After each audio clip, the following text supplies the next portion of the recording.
Hey everyone, thanks for joining. Today I am speaking with Linda Blade. Linda is the co-author of Unsporting, How Trans Activism and Science Denial Are Destroying Sport, and she co-authored that with Barbara Kay.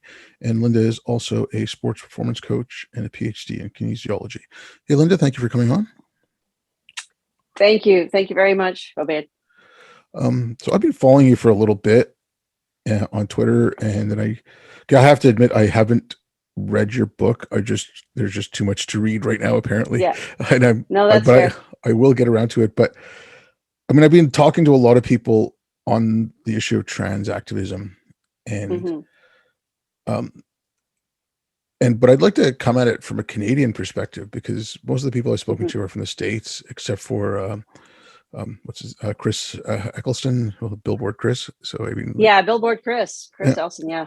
so I mean, like I said, it's everything I've looked at is from an American standpoint. But as far as I can Hmm. tell, we're so much worse off than so many places when it comes to like the trans ideology and Yeah. gender activism and all that. And Yeah. so, like, if you wouldn't mind giving like like talking briefly about like I guess your profession and like coaching and Hmm. development in sport, and then Yeah. how then we can get into how the activism is affecting that because I mean Right. it's not the only thing, but it's it is a fairly Yeah. large thing in my mind. Yeah. Well, it might be important to know that in my early life, I started out actually in South America. I was born in South America and played soccer in the streets, a little bit of a tomboy. Um, I got to see Pele play in person at the local stadium when I was, 9. And so basically came up and then came to Canada in high school, got a scholarship. I was very good at track and field by then. And I immediately, I only came to Canada in grade 10, but in British Columbia, I competed well. I was outstanding athlete of the year in BC. And immediately I was recruited to the NC2A in the States. So I was on full scholarship in heptathlon at the University of Maryland. And then they got me to come back to, after I finished my bachelor's degree, to train for the Canadian Olympic team. Didn't quite make the Olympic Games, but I made the national team for many international things like Commonwealth Games, Pan Am Games.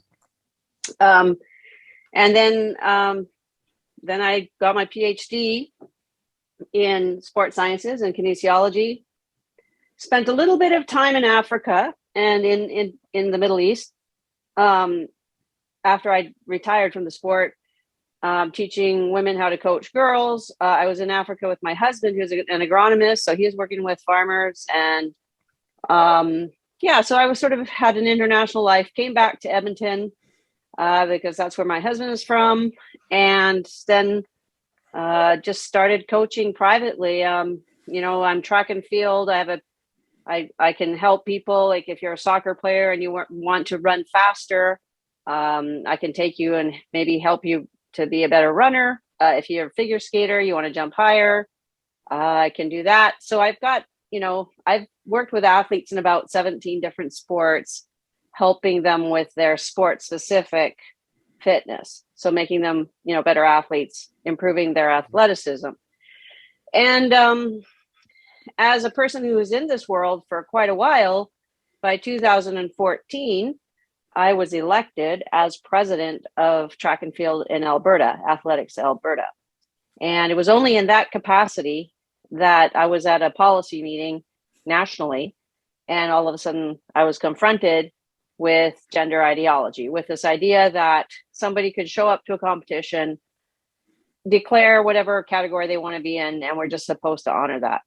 And that just seemed insane to me. I mean, sport is about rules and regulations and guidelines and stratification and of course with a PhD in biology, human biology, kinesiology, it didn't make sense to me that a male person who was born male could just suddenly show up and decide to run with women.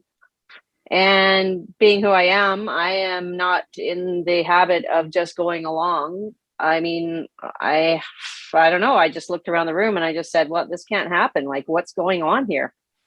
And so that was the beginning of my deep dive into Canadian I don't know, secular religion, I should say, I guess, which is what gender ideology really is. Yeah, I mean, it's got a lot of cult-like aspects to it. It does. Yeah. Yeah.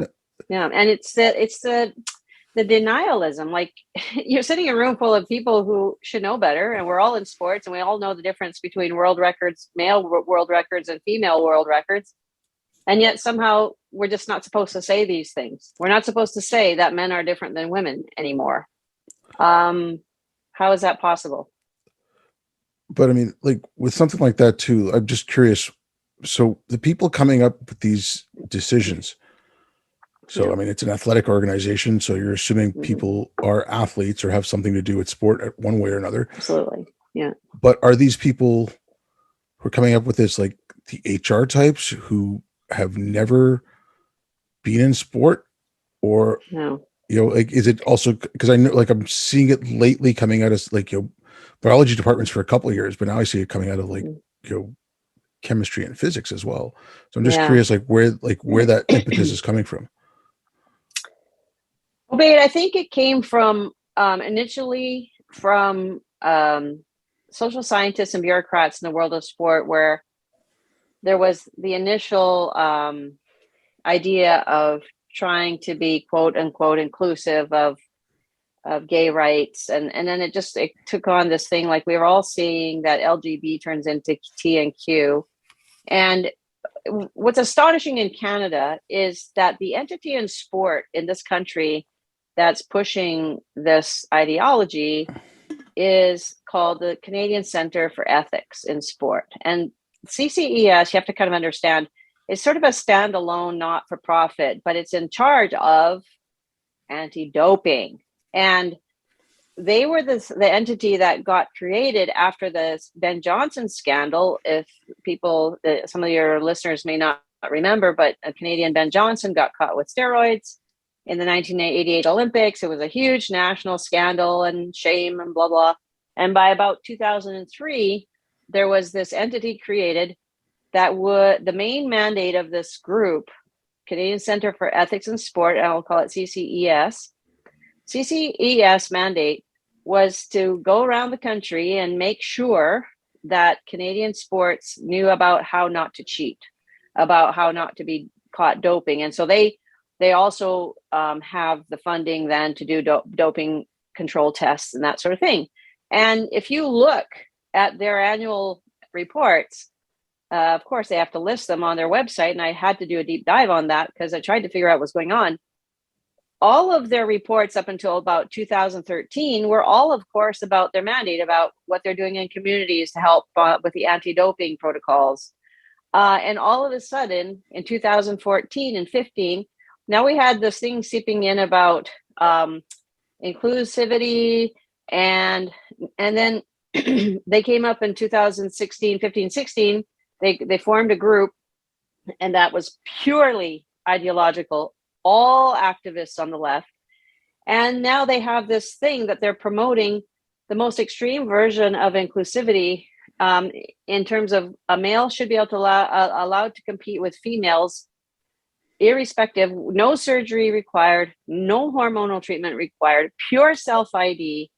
And I find it to be so hypocritical and antithetical to their mandate, because if you take, let's say you cheat and you take drugs to help enhance your sport, doping will only help maybe maximally add 9 to 10% to performance, which is massive. But if you allow a male athlete to compete with females, with women, especially after puberty, that person could have as much as 50 to 160% advantage, which is way greater advantage than doping itself. But somehow that part is good, and that's the part we should be promoting, and yet doping is bad.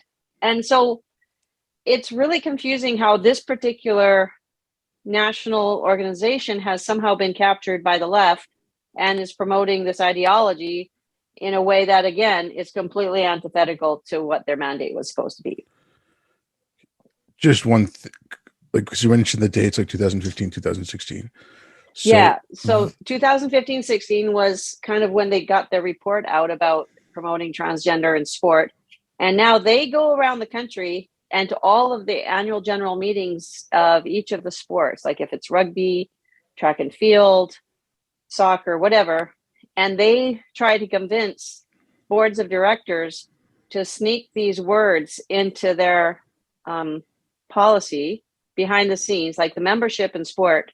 People on the ground playing sport hardly ever understand that these things are seeping into the rule books. But I somehow caught it because I was on the gender committee and I was there when they were trying to put it into track and field. And I said, no way, this can't happen.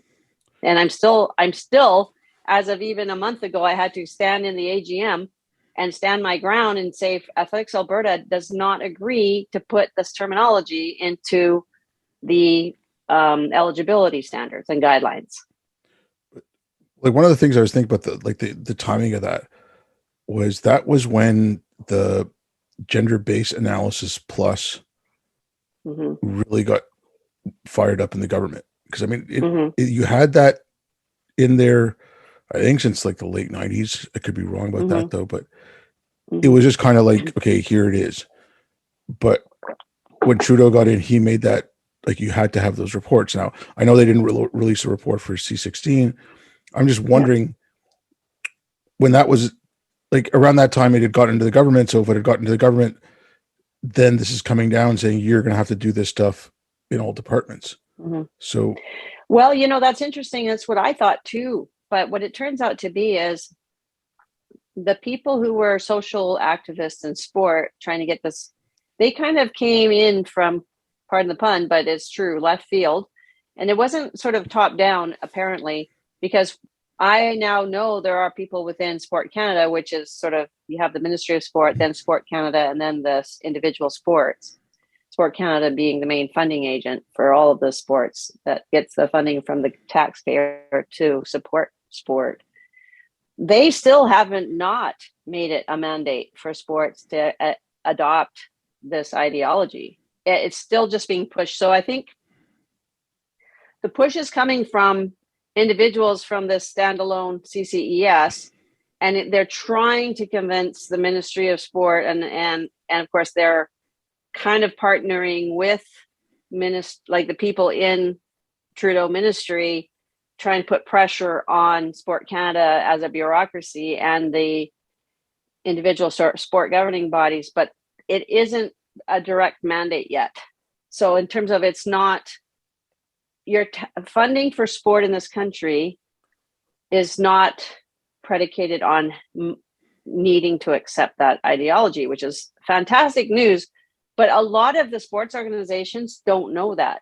They think they're being told by this left-wing CCES group that this is just great. Inclusivity is the way to go. Gender ideology is the thing that you have to accept. And they're pretending like funding will depend on it. And so a lot of sports are just adopting the phrases in their package and their governance packages under the impression that this is something that's supposed to happen. And it's not a real mandate yet. And I don't know how long we can hold out, but to this date in 2022, the government of Canada and through the Minister of Sport has not told us specifically this has to be in our guidelines. But on that, then, like with something like C4, if gender affirmation is the only thing you can give, otherwise it's considered conversion therapy. If you don't allow, a biological male who IDs as a woman to participate, then you are no longer affirming that gender. So is that not like a breach of the criminal code or something at that point? Well, so this is where it gets really complicated in Canada, because the Charter of Rights and Freedoms says you can't discriminate on the basis of sex, at least in the 1980, 81, 83. That version, of course, our charter still does mention sex, biological sex, and you cannot discriminate against women and girls on the basis of sex. And that Bill 16 says you have to affirm gender identity, gender expression. But not allowing a male to enter the women's sport is not necessarily failing to acknowledge gender identity. Like that person can still dress like a woman, but still compete with men, because in sport, we profile biological sex. And if you allow a man to enter a woman's event, that would be considered discrimination on the basis of sex, because he has an advantage. So there's this, there's a struggle going on right now between the concept of what is the charter standing for and what does Bill C-16 stand for. But it's the same idea. If you talk about, for example, male rapists in a woman's prison because the rapist decides he wants to self-identify as a woman, that's not the only solution available. A person can identify, a male inmate could identify as a woman and still have a special branch of the men's prison to be in. You could accommodate a safe space for that person. There's nothing that really, I mean, the legislation doesn't get that granular to tell prison warden, you must put this man in a woman's prison, but they do it because they feel like that's what they should be. It's their impression that that's what they think they're supposed to be doing. But the legislation never actually explicitly said that's what you have to do. So I would say the same thing in sport is we had for 20 years, and I think you would probably recall this, in our whole society since the 1990s, we had this thing about no bullying. Like it was throughout the schools and everything. No bullying, no bullying. And we spent a lot of time with our sport policy about people can, if a Muslim girl came and she wanted to wear hijab in a race, like, don't bully that person. They have the freedom to do that. So we spent all this time saying, well, you shouldn't bully people on the various basis of their identities and their whatever religious expressions and all this. But then all of a sudden, along comes gender ideology, and somehow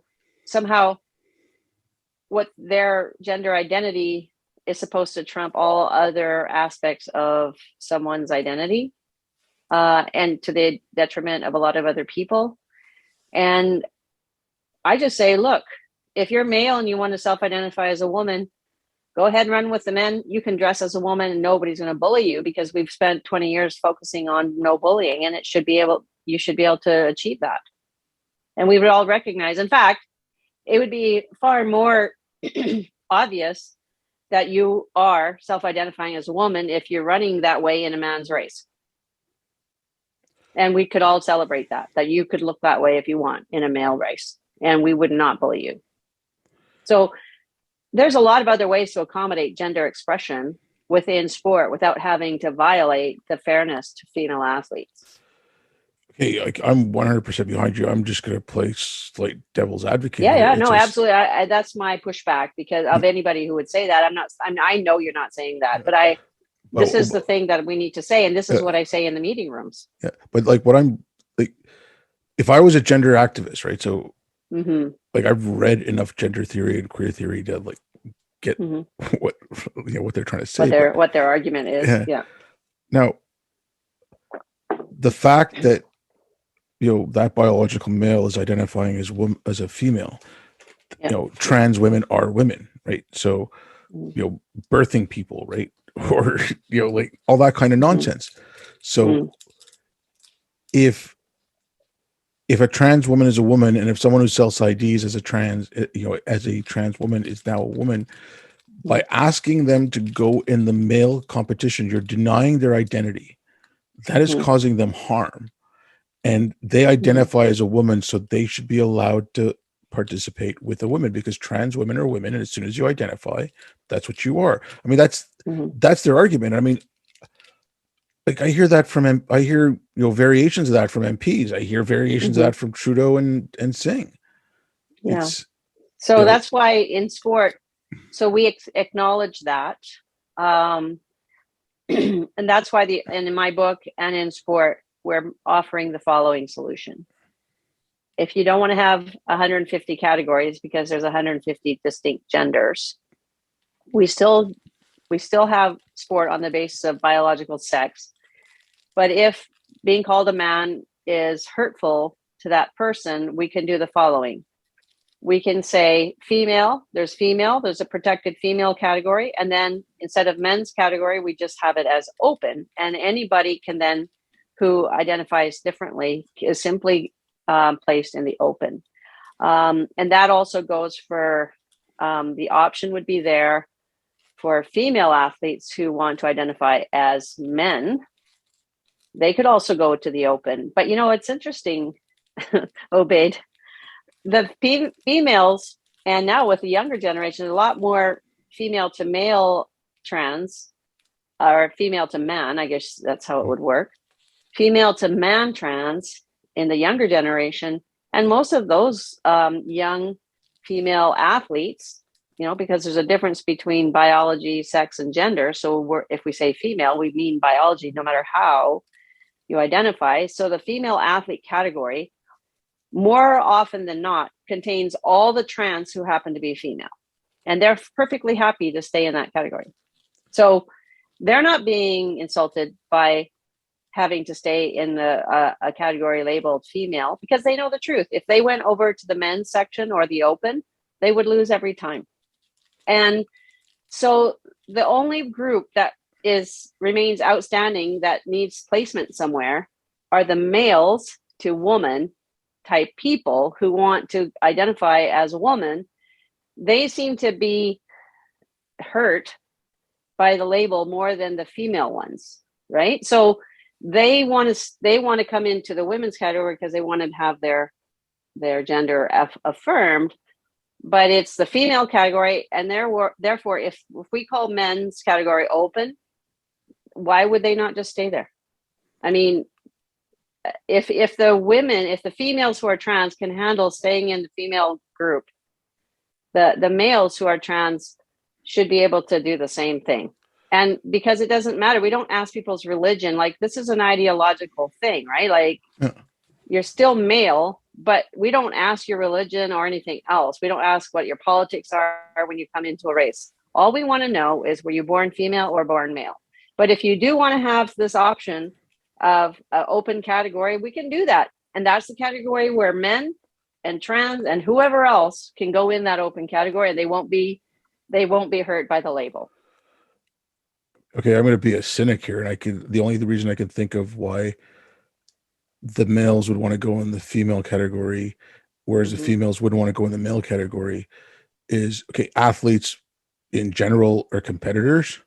Yes. They want to win. The males who want to go in the female category, well, they know they have an advantage. I mean, you just look at all the stats and everything, and it just they will win. Yeah. So, and whereas the females know, if they stay in the female category, they still have a fighting chance. That's right. If they go in the male category, they're going to lose. Yeah. So, so sport is not the venue where you can have your various identities affirmed necessarily. It really has nothing to do with ideology. It's that we're competing on the basis of our physical reality. And it's very clear, and they'll deny it, but it's very clear that the male-born trans who want to identify as women, they know exactly why they're going into the women's category, and that is to win. So it's they can deny it, and some would say, "Oh, that nobody." In fact, the CEO of the CCES, Canadian Center for Ethics in Sport, said, "Never in the history of sport has a man gone, pretended to be a woman for the sake of winning in sport." Like, it's just wrong. He's wrong. It's just not right. Like, and you can't prove intent. Oh yeah, he uses the word masquerading. Never in the history of sport has a male masqueraded as a woman just to win in sport. It's just not. It's just ridiculous. And it's just it's clearly that they start from the premise of a belief system, and then they try to fit everything into that. So that's just no different than all the other religions, where you start with a belief system, and then all of your explanations about the world, whether that's sport or anything else, fits into that socio-religious cultural framework. And you're just trying to frame it like that. And that's what's happened with gender ideology. And I grew up, and part of the reason why I was in South America as a Canadian was my parents were Christian missionaries who were translating the Bible from Spanish into the language of the Incas, which, so I was in a fundamentalist religious community, and I saw how that works too. Like I grew up in that sort of fundamentalist kind of environment, and I know how that works. You start with a certain religious framework, and then every explanation about what's going on in the world does fit into that, and you make it fit into that framework. So I know how this works. So the CCS comes along, and now they just believe that somebody can be born in the wrong body, or people can identify as anything they want, and magically they turn into that thing. And so they then just package that into sport. But it's not starting from evidence-based anything. It's starting from a religious belief system, which has been adopted by so many institutions in Canada, and then you're just trying to force it into a certain context like sports. Okay, so kind of on this, like one of the things you mentioned about like young girls who are transitioning at a faster rate. Now, I've spoken to a few people about this, and it's something like 4,000% increase. Yes. Now, I mean, and whatever is it? Recently, I just read something where pediatricians in Canada they can just pretty much without any diagnosis just give out like puberty blockers and hormones. Yeah. And I mean, it was just like they basically don't have to do anything. It was just like I just read an article about how like they even made it even more lax now to get that. Are you seeing any effects in your work of like kids who are taking puberty blockers or hormone therapy or something, and is that affecting like their development? Like, I mean, obviously it's affecting their development, but like what's that doing to them? Yeah, well, to be honest, a lot of them aren't coming into sport. So the young girls who are female are like, they're trying to have a man, like identify as a man or a boy, even though they're female. I think they're so, from what I've seen, I noticed in soccer, especially in British Columbia, I've heard there's quite a few in soccer, but I haven't run into too many yet in my sport in Alberta. And I think what it is these girls are already psychologically struggling with so many different things. For them to go into sport is probably just an extra energy they don't want to spend doing other things, because I just imagine that your whole maybe I'm wrong on this, but when a person decides that they're in the wrong body, and then you're spending all your time taking hormones and trying to fit into the other identity, there's a lot of effort and psychological energy going into that thing, and a lot of them are not coming into sport. Does that make sense? Like a lot of them are in arts and other things. And anyway, according to our rules, our biology-based rules, which we still have in Athletics Alberta, if a young girl is taking testosterone, of course that's doping, right? So that person would be ineligible and would either have to compete with the boys or stop and have some sort of exemption or something. I don't know, but we'd have to deal with that. But it hasn't been requested yet. Okay, I mean, like you've talked about this being an ideology and a religion, and I agree. Yeah. There's a lot of similarities. Yeah, but I'm just curious. It's a belief system, a system of faith-based. Like, I don't know what to call it, but it's definitely based on, you have to start from a belief. It's dogma.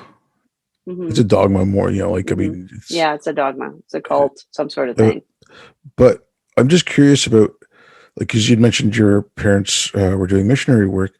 Yeah. Like, when I started seeing this go through K through 12, yeah, I'm like, okay, now you've got woke madrasas. So, the universities are seminaries. These are woke madrasas. Right. So, right. It's true. What do you see in the school system, or do you see anything like that in the school? Like, oh yeah, I mean, the indoctrination in schools is tremendous in this country. I mean, I think that's why Canada's so far ahead or behind, whatever, so far into this ideology, is that it's being taught right from kindergarten, grade one in some schools, in some contexts. And some parents say, well, they don't have it in my school. But then I look at the next parent says, yeah, no, definitely they're pushing that. And it's called SOGI 123, social, sexual identity. Sexual orientation and gender identity, I think. Yeah, that's what it is. Sexual orientation. Yeah. So basically, it's in the schools, it's in the high schools, it's in the universities for sure.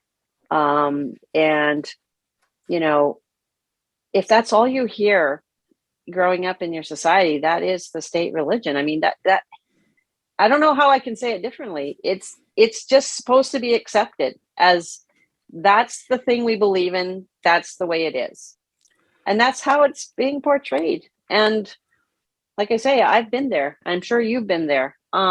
In terms of in certain religious contexts, that's kind of how it has to be too, right? Like you have to just accept certain things. But one would hope that in secular society, you're allowed to question such dogmas. You're allowed to say, show me the evidence, show me, prove to me that just because you think a thought, you can change every single cell in your body to the opposite sex. Prove that to me. Then nobody's proven that to anybody.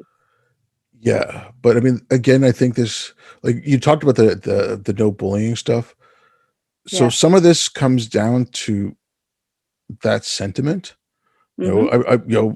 Yes, no bullying, great. We Mm-hmm. shouldn't bully Mm-hmm. people. Right. But I don't know if you ever, and I keep bringing this book up a lot, but it's Kindly Inquisitors by Jonathan Roach. I don't know if you ever read it. And I've not read it. I'm going to write it down. So he talks about, I mean, the book was really prescient, but he talks about the early 90s, like the late 80s, early 90s. So that when the political correctness stuff was around back then. Mm-hmm. Um, and he says there's two, like he calls enlightenment values. He says that's liberal science. And he says there's two attacks on liberal science. It's the humanitarian threat and the authoritarian threat. So the authoritarian threat was, the religious right and Mm-hmm. all that kind of stuff. And then the humanitarian threat, it was couched in the language of, well, we need these speech codes on universities because we don't want to be racist. Mm-hmm. Let's not be Yes. homophobic. Let's not be sexist. Right. Right. So, and they're taking that virtue and they're pushing it so far, they're turning it into a vice. And Exactly right. Gone too far. Let's not be transphobic, which, yeah, fine. Mm-hmm. People should have the right to live their lives as they see fit. But society, I mean, parents, I guess society in general does have a responsibility towards children because Mm-hmm. they're minors. Yes. Mm-hmm. They can't make these life altering decisions at 6, and we shouldn't give 6-year-olds, puberty blockers and whatever. So like that sorry, just around, but I mean, that whole idea of giving, we have to accept that identity. We can't we can't bully these people Mm-hmm. because that's their identity, and they wrap up so much. Okay, so I noticed this with Islam a lot. If you criticize Islam, you'll get a certain section of Muslims who, you're criticizing Islam, so you're criticizing me because I am a Muslim. Exactly. I am Islam. That's true. That's what it is. Yeah. And so they've wrapped their identity so much into that. Mm-hmm. But it's hard to even criticize it. So that's where, I mean, that's where it's the same. Yeah. As soon as you accept those inclusion statements and all that, you've kind of left yourself open where you have no way out now. It's, the only way to win this game is to not play it. Mm-hmm. Exactly. And truthfully, when you say it's gone too far, it's gone too far when profiling the no bullying of one side, if you're pushing that to the nth degree where everybody else in the system gets bullied, you've gone too far. The whole point in a secular society is that we balance the rights of everybody. And you can identify and say who you are or what you are, but the minute a male body goes into women's sports, that is tantamount to two things: misgendering the women, because you're basically a male now coming into a women's category, and you're misgendering everybody around you in a sense. But more than that, you're basically bullying them in the sense that you are using your body that is a completely different category of body and should be in a different category in sport to basically have an advantage. And that's bullying, because the bullying happens when the women and the female athletes aren't allowed to protest or allowed to say no. And so something's gone too far when that situation arises, that everybody else's rights now are secondary to this person. And that it's interesting because, just again, I alluded to the meeting I had we were all as provinces meeting in Halifax a month ago to have, since 2018, since had come up when I was first on that gender committee back, what got me started into this deep dive 4 years ago. We finally had our 2-hour debate on it in Halifax a month ago, and inside the room. And so all the provinces were there, presidents and CEO and executive directors, and Athletics Canada had boards, the board. And, that basically, when you looked at the policy they were proposing, they wanted us to vote on it that weekend. And when you look at what they were proposing, it was all about the trans person. There was nothing in it about what are we doing to accommodate the female, or like, how do you protect the female athletes in all this? And that's what the Olympic Committee does too. It's just this whole thing of the only thing that matters is this trans person. And somehow the women's category, everybody else in the women's categories, it's just big template. It's like this white sheet of paper on an easel that the trans person wants to write upon. There's nobody representing the vast majority, all these women in the women's category. The women's category is just one big blank thing that you're trying to push trans onto, and you're not considering every single female athlete in that category. They literally said, we didn't write it with the female athlete in mind. We wrote it from the perspective of trying to include the trans person. Well, you can't. If that's the only person you're caring about, and that person is like 0.13% of the population, that you're going to bring that person in and ruin the entire category that you're bringing that person into. Obviously, you're saying these people in the big white blank category called female athletes have no rights. That can't be right. Yeah. Okay, but that's, like, okay, I'm agreeing with everything you said. For me, it's some of these optics. Yeah. And I mean, I when I say optics, they matter because, okay, we just went through COVID. Where Trudeau's finally relaxing the vaccine mandates on travel and this and that. But follow the science. The people telling you to follow the science are also telling you that men can get pregnant. That's the thing. That's the thing. It's contradictory. If you can't get basic biology right, why should I listen to you about vaccines? It's I mean, there's been a huge drop in trust in institutions. And it's been slowly going down since, I guess, around 2005 or so, maybe a little bit earlier. But the last 2 years, it's just, basically just a cliff drop. Right. And like, when you put out messages like that, like, what are people supposed to believe? And then, like, when I say the optics, like, it's the lack of trust is going to create, and you mentioned you'd been in the Middle East and Africa. But if you look at places like Iran, you look at places like Saudi, or go to other authoritarian places where the people know that the state controls all the messaging, conspiracy theories just pop up everywhere. So you're going to have the overcorrections. You're going to have people go too far. You're going to have people say, who are opposed to the trans rights activists, but they're just going to go completely off the deep end on the other side. Like, I mean, and it's, we're like, oh, well, you need to have that trad wife and all this stuff. And I mean, I've seen people on Twitter where, oh, once the woman's past childbirthing age, she's no longer useful to you, so you can get rid of her. I mean, interesting. Well, yeah, but I mean, but they're pushing back against the far left, and it's the far right. It's just no, I get what you're saying. There's the push and the pull, and if we live in a free society, which I would hope we do, and again, secular, we need a space where even those most extreme ideas can be presented, but then there has to be a dialogue where the countervailing argument is also presented. That's Yeah. how the system works. And what I find is so alarming about this, or whether it's the vaccines or whether it's anything with this particular government in Canada, the orientation seems to be, we're going to go with this dogma, and anybody who wants evidence or argues in any other direction, they're the bad guys. It's absolutely divisive.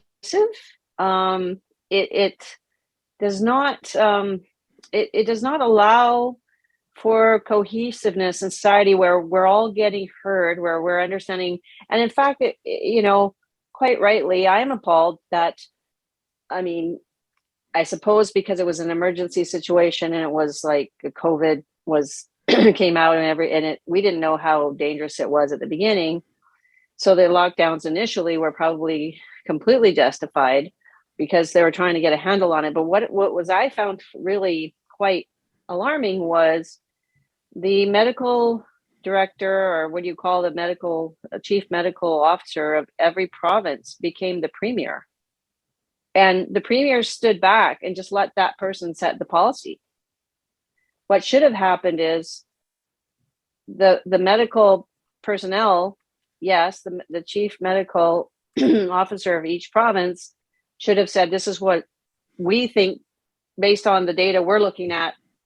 This is what we think should happen. You should all stay at home and blah, blah, blah. Nobody go to school. But then it's the job of the politicians to say, okay, but we also have people, our job is to consider the bigger context of society. People need to have jobs. They need to go to school. So let's, given what you've said about medical safety, what about all these other things? And our legislatures were supposed to debate that.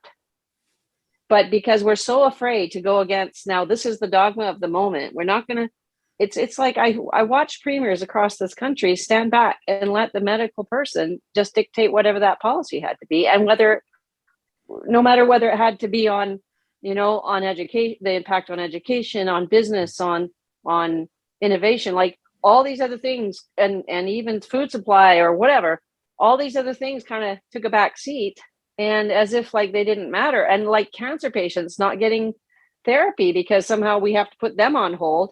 Like it was a singular focus on one thing without a very liberal, and I'm talking about classical liberal, like socially, like as far as democratic ability to come together and say, let's have a real debate and listen to everybody and what the impact's going to be.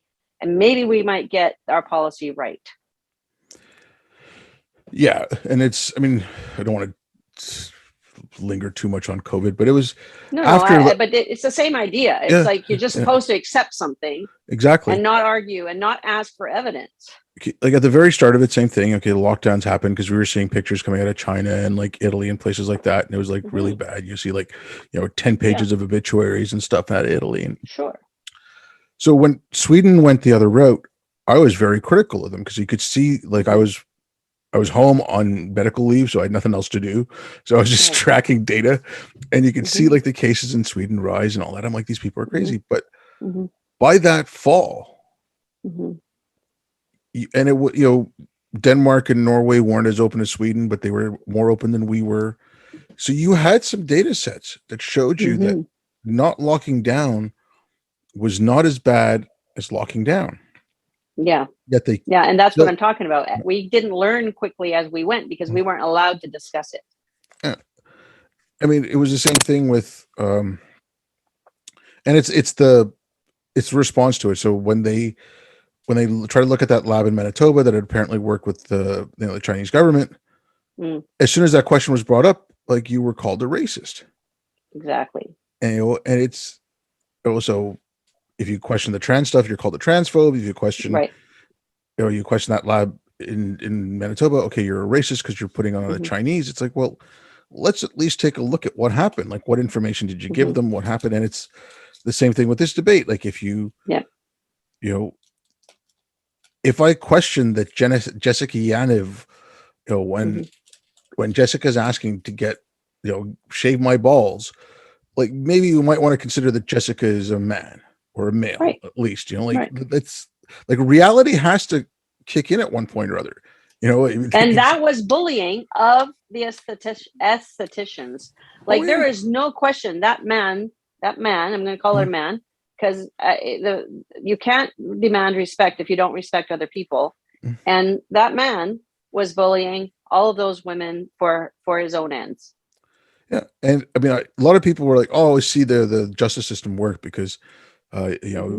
Yaniv lost the decision." I'm like, "Did you actually read the decision? The only reason, you know, she lost or he lost or whatever, I don't know anymore. I mean, like, was because like the court said that Jessica Yaniv was not a compelling witness, and then like this thing had been thrown out a few different times. She tried things like this previously, Mm-hmm. and that's that's where the issue is. Like it's Mm-hmm. they weren't, because they even referred to the OJ case where Mm-hmm. trans rights trumped religious rights in that case, and so they Mm-hmm. but because Yaniv was such a lousy witness, and because there'd be multiple claims of this kind of stuff, it was thrown out. Mm-hmm.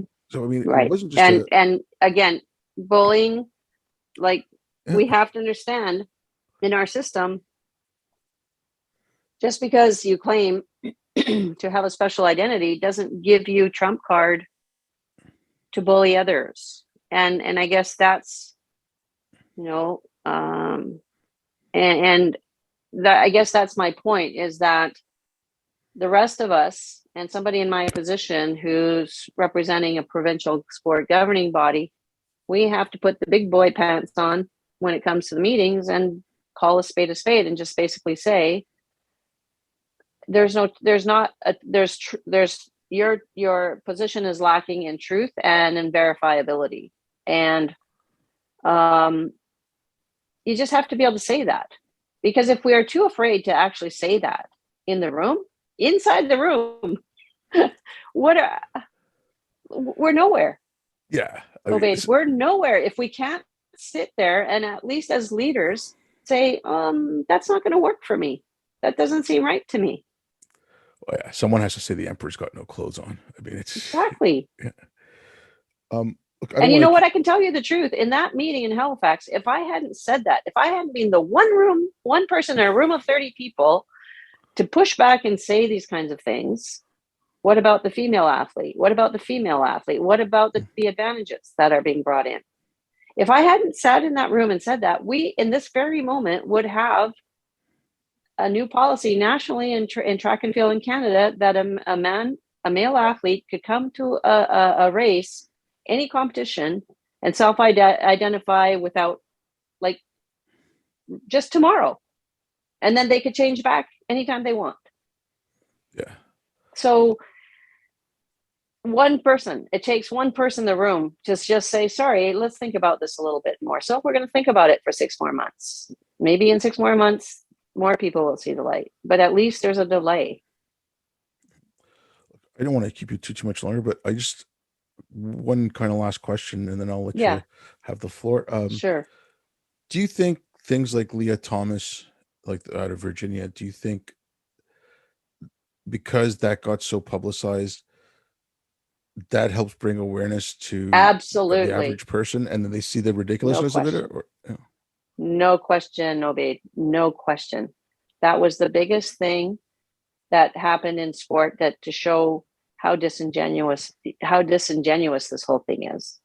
Um, I think people just weren't aware.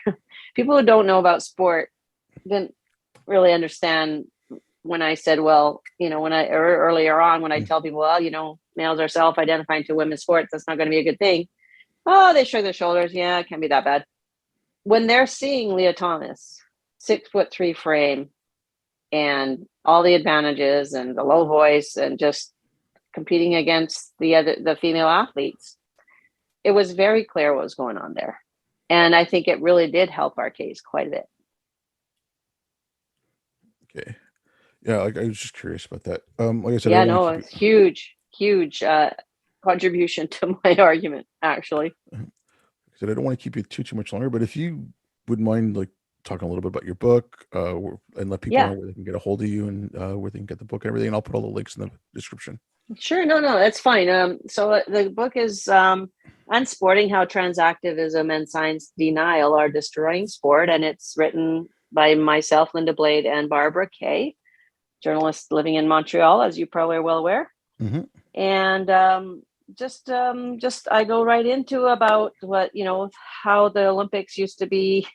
It was supposed to be about fair play, and how women's sport came through, and where we are today, and all the effort we've taken to have women participating in the Olympics. And then just kind of how this transactivism started coming in with you know with the different, like the track and field, the two male athletes in Connecticut, and then Zuby. I brought up the Zuby thing when Zuby lifted that weight, and how that kind of sparked a huge awareness there, and just how the Canadian system has worked with this Canadian Center for Ethics in Sport, and how we need to hold the gatekeepers of sport under scrutiny. Like, we need to be able to hold them to account. They sit in the back rooms, make these rules, but a lot of times we don't hold them to account. And then I talk about the World Rugby situation, because that really helped a lot when the World Rugby said that in elite women's rugby, it has to be female only. That helped a lot in 2020. And then talked about how intersex, the trans like to ride in on the intersex situation, and that's completely different. So I have a chapter distinguishing what the intersex situation is about versus the trans. And then the final chapter is about Biden, and how he wants to change Title IX to, instead of being fairness on the basis of sex, equality for women on the basis of sex, now he wants to make it on the basis of gender identity. So that's going to still threatens to change a lot of all of sport. And just in closing to this particular interview, the good news is that now there's a new group because of the Leah Thomas situation. There's a new group being formed called Icons, which are the mothers of the girls who were really frustrated, who weren't saying anything or were too afraid to say anything during that time, during about 6 months ago. But now they're coming together and forming this massive group of parents and ex NC2A athletes like myself to advocate to keep Title IX sex based. So that's really cool. That's good. Just one Yeah. last thing. When you mentioned the Olympics, I just remember, Yeah. I'm going to probably forget her name, but she was a synchronized swimmer in Canada. I think it was Carolyn Waldo. Yeah. She'd gone to my high school, but then she'd gone off to college and university, and that's when she went to the Olympics. But she came back, and I remember her telling us that well, I had to get tested to prove that I'm female, blah blah blah blah. And she was Yeah. going on about how, like, now I got a certificate that proves I'm female, and that was from the Olympics, Hey, and that I was like in that. like 86, I guess, or maybe 87. Yeah. So 87 or 88. Yeah. yeah, well, I know it had to be before 87 because that's when I got out of high school. So it was around that time. Okay. So it must have been 84. Oh yeah, it was after the, like, it wasn't like immediately after the, like, so it was some, yeah. But I'm trying to remember when she came to high school. It was after the '84 Olympics, I guess. Yeah, but it was, Yeah, it must have been. yeah. But yeah, it was just But it. that's we need to get back to that. And all that was, and everybody tries to act like, oh, this is some horrifying sex test. No, it isn't. They take they take sorry, I've had a bit of a cold here, so I'm just gonna clear my throat. They take a Q-tip, and you just open they put it inside and swab your cheek. So you just take a little sample of your like, just they swab the inside of your mouth, like just the cheek. And so some skin cells come off on the Q-tip. You put the Q-tip into a test tube, and it'll tell you, whether the X chromosomes are there or not. And there was nothing humiliating or demeaning about that test. And now they're trying to act like, oh, we can't do the sex testing. It was horrific. People were looking at genitals. No, they weren't. They did that one time in the 1960s. I cover that in my book. But the rest of the time, it was only this cheek swab. And yet they'll talk about how terrible this cheek swab test was and how humiliating that is for people, because they know they don't want that back, because then we do need to verify who the females are. and they stopped doing it after 1996, and we need to bring it back. But they'll never talk about the P test you have to do after you finish competing, where you have to do the doping control. You have to produce at least, well, you have to have like this whole cup of pee that you produce, especially when you're dehydrated. That's very hard after a race. And you have to be in the toilet, in the bathroom stall with a nurse watching you pee. Because in the old days, the Russians would bring in bladders with like other people's urine to put in there. So you actually, the most humiliating part of any competitive international event is getting the doping control test. And yet that still continues. You still have to produce the urine for the doping control.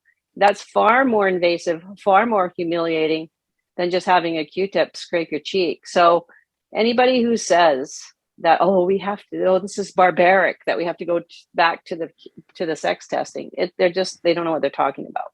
Well, once again, Linda, thank you very much for coming on. That was great talking to you.